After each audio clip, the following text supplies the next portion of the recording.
देखिए, आज हम आपको पुनरावृत्ति कार्य में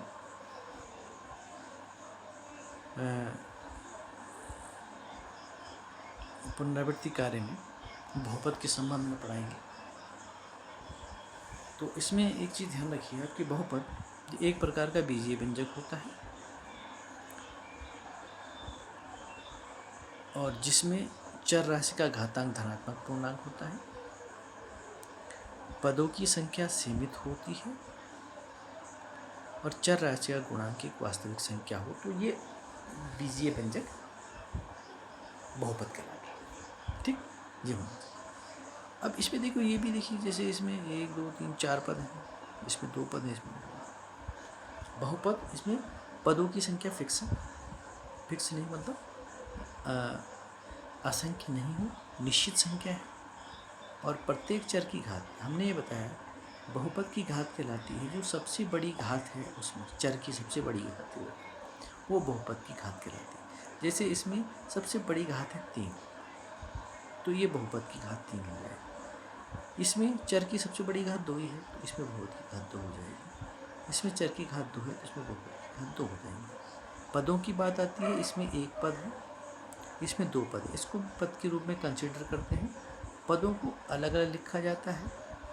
इसको एक पद इसमें -5 है, एक में 4x की घात 2 है। किसी भी पद का घात उसके आगे उसके चिन्ह पर निर्भर करता है, चिन्ह शो करता है। यहाँ पर 4 पद हैं। पहला पद पीछे से ले लो, चाहे इसमें एक पद +3, दूसरा पद +2x, तीसरा पद +x² और चौथा पद +x की घात। यहाँ से पहला पद ये भी हो सकता है, दूसरा, लेकिन पदों को चिन्ह सहित पढ़ा जाता है। ये बहुपद नहीं है, क्योंकि देखो यहाँ पे चर की घात, इसको जब ऊपर ले जाएंगे तो -3 होना चाहिए, होगा, ये -3 होगा। तो चूँकि इसमें चर की घात जो है वो पूर्णांक संख्या नहीं है, धनात्मक पूर्णांक नहीं, पूर्णांक में रहता है लेकिन धनात्मक पूर्णांक नहीं है चर राशि की घात, इसलिए ये जो है बहुपद नहीं होगा। अब इसमें देखो एक चीज़ होती है, एक पदीय, देखो एक पदीय बहुपद, द्विपदीय बहुपद, त्रिपदीय, चतुष्पदीय बहुपद है। ये शून्य बहुपद केवल 0 है, 0 शून्य बहुपद कहलाता है। इसकी जो शून्य बहुपद की जो घात होती है,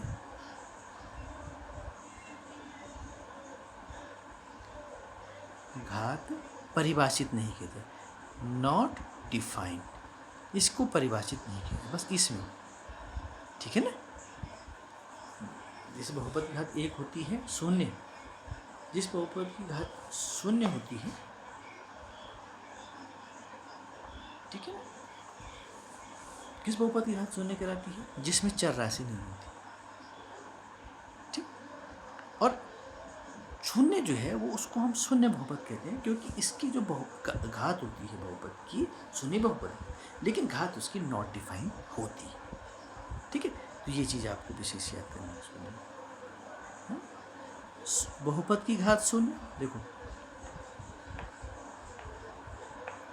पद की घात, जैसे बहुपद की घात देखो 4 है, ये 4, ये बहुपद, ये बहुपद 4 है, इसको हम 4x की घात 0, ये हो जाएगा बहुपद, तो इसकी घात कितनी हो जाएगी? 0। अगर उसमें अचर संख्या नहीं है तो अचर संख्या को उसके साथ x की घात 0 लगा सकते हैं, उसके साथ चर के साथ, अचर के साथ चर की घात 0 लगा सकते हैं। ये अचर संख्या चर के साथ 0 लगा, क्योंकि इसका वैल्यू किसी भी पद का घात 0 है तो उसका मान 1 होता है, तो ये 4 ही हो जाता है। तो इसके साथ किसी भी, जैसे 6 है, इसको 6x की घात 0 ले सकते हैं, इसकी घात कितनी हो जाए? इसकी घात भी 0 हो जाती है, इसकी घात भी 0 हो जाती है। कोई भी केवल जो चर अचर राशि है उसके साथ हम चर लगा करके इसको एक बहुपद बनाने का प्रयत्न कर सकते हैं, उसकी घात 0 लगा करके। किसी जैसे 21 है, इसको 21y की घात 0 कर दीजिए, ये तो वेरिएबल है, चर राशि में कुछ भी लगा सकते हैं, 0, इसकी घात की हो जाएगी, बहुपद की घात 0 हो जाती है ना। तो बहुपद की घात अलग है और शून्य बहुपद अलग है। शून्य बहुपद की घात नॉट डिफाइंड, उसकी कोई भी डेफिनेशन नहीं, उसको डिफाइन कर ही नहीं सकते हैं। तो ये चीज़ यहाँ पर ये थोड़ा अंतर आप जो है ना, शून्य बहुपद और बहुपद की घात शून्य, ये अलग चीज़ है। तो ये चीज़ आपको देखना है। तो ये 3-4 चीज़ें आपने देखी हैं, ठीक है। अब देखिए, अब यहाँ पर हम कुछ प्रश्नों को, अब एक चीज़ हम देखें, बहुपद की घात, अब इसके शून्य निकालना, बहुपद के शून्य कैसे निकालते हैं, है? बहुपद के शून्य निकालने के लिए, अब देखिए एक चीज़ हमारे बहुपद यहाँ पर देखिए आप, हाँ बहुपद तो दिखा है। जैसे हमारे पास 4x + 9, इसको हम पॉलिनोमियल x कर सकते हैं,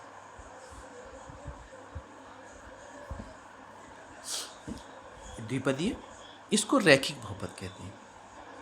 क्या कहते हैं इसको? रैखिक बहुपद। ऐसा बहुपद जिसमें चर की घात 1 होती है, इसका रैखिक बहुपद कहते हैं, ठीक। ये क्या कहलाती है? रैखिक बहुपद।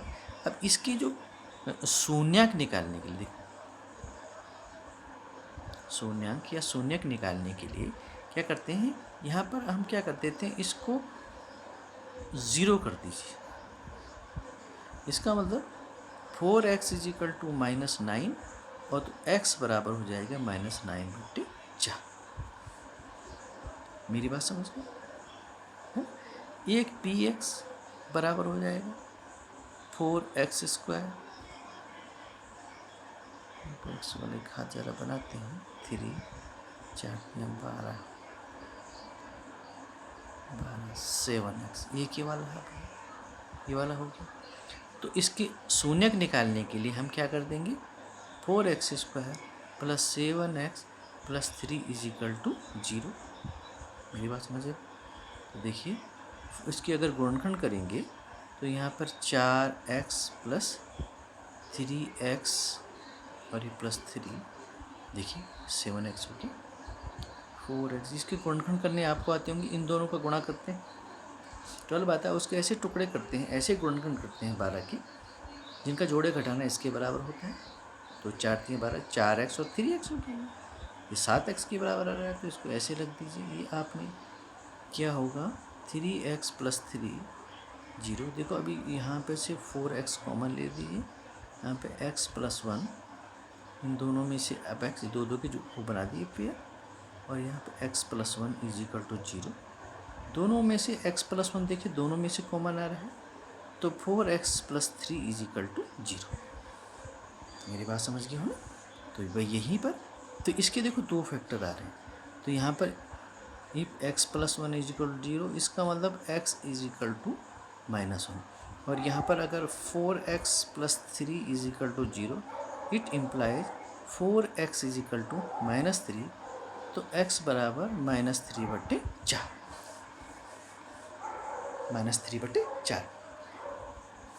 यहाँ पर देखिए, यहाँ पर एक पदीय बहुपद, एक ये बहुपद की घात 1 है, इसमें ये रैखिक बहुपद है। तो ये रैखिक बहुपद है, तो रैखिक बहुपद में चूंकि एक घात है, तो इसमें x का वैल्यू, जो चर का मान 1 ही आएगा, कि इसका शून्यक कहलाता है, शून्यांक या शून्यक कहते हैं इसको। इसमें देखिए x की घात 2 है, तो इसमें x की 2 वैल्यू जा रही हैं, 1 और 2, x की 2 वैल्यू है, ठीक। तो ये दोनों इसके शून्यंक होंगे, दोनों के शून्यंक इसके शून्यंक। अब देखो शून्यंक का मतलब क्या होता है, शून्यंक का मतलब वो होता है किसी भी चर राशि का वह मान जिसको उस व्यंजक में रख करके या उस बहुपद में रख कर उसका मान शून्य आ जाए, तो उसके शून्यंक कहलाते हैं। देखो x = अगर -9/4 रखेंगे, तो इसको देखो कि इसका मान 0 आ जाए। उसी प्रकार के ये इसमें x = -1 रख दीजिए, इसका मान 0 आ जाए बहुपद। x = -3/4 भी रखो, तब भी इसका मान क्या आ जाएगा, px का मान 0 आ जाएगा। तो शून्यक, किसी भी बहुपद का शून्यक या शून्यक वह मान है, वह चर का वह मान है जो उस व्यंजक को रखने पर उसका वैल्यू 0 हो देता है। तो ये इसमें शून्यक का निकाल सकते हैं इस तरह से। अगर किसी पर त्रिघातीय बहुपद होगा, 3 घातीय बहुपद होगा, जिस बहुपद की घात 3 होती है, उसमें जो चर का मान होगा 3 आएगा, 3 शून्यक आएंगे। मेरी बात समझ रहे हो? तो इस प्रकार से हम इन प्रश्नों को कर सकते हैं, हल कर सकते हैं, ठीक है। तो आज आपको सही तरह से समझ में आ गया होगा। इसमें मुख्यतः शून्य बहुपद और बहुपद की घात शून्य, इसमें डिफरेंस आपको ध्यान से समझना पड़ेगा। तो आज इतना ही, बाकी दूसरे। धन्यवाद।